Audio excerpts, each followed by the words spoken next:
nagpa-vaccine si Mary Beth, may nangyari sa kanya, di ba?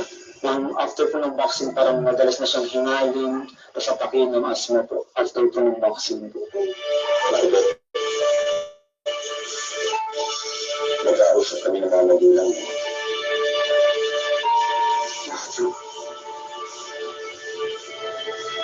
Dahil nag-aalala kami sa inyo.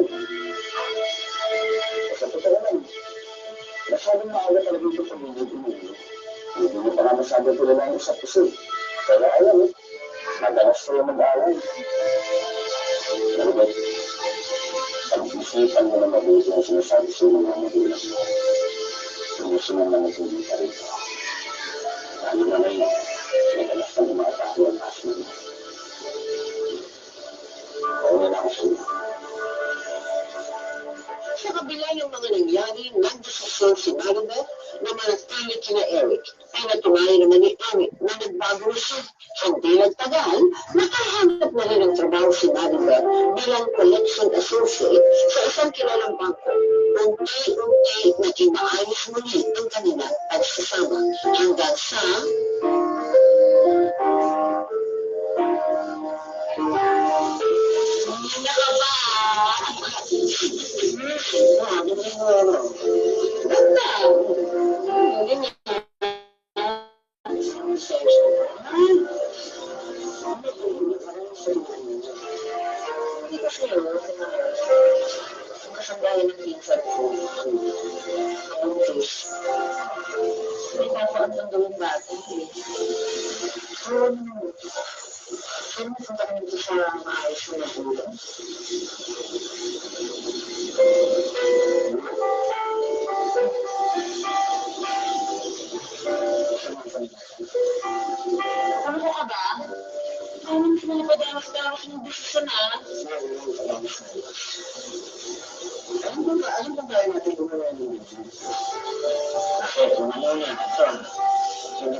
critical battery alert.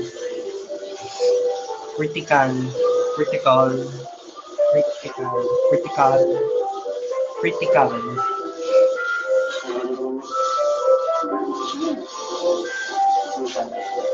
battery is not critical.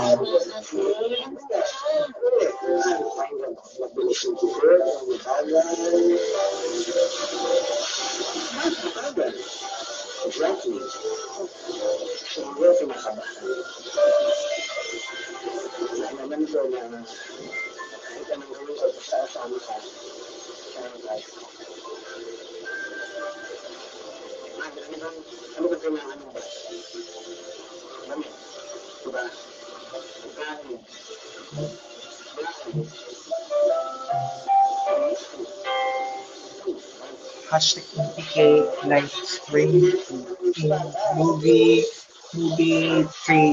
trailer.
Ang nakabisira ng buhay ko.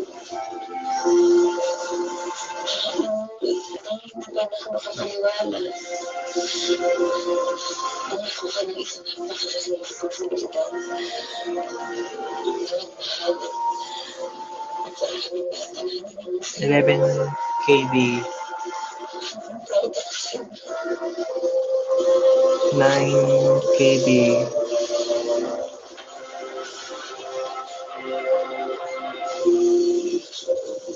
na 137 KB,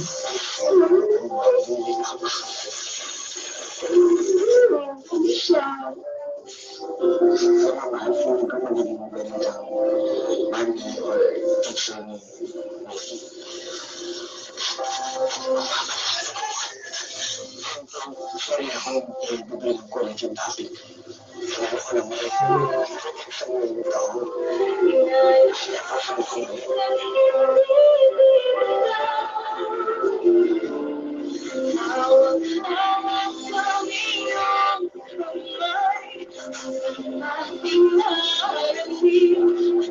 Now,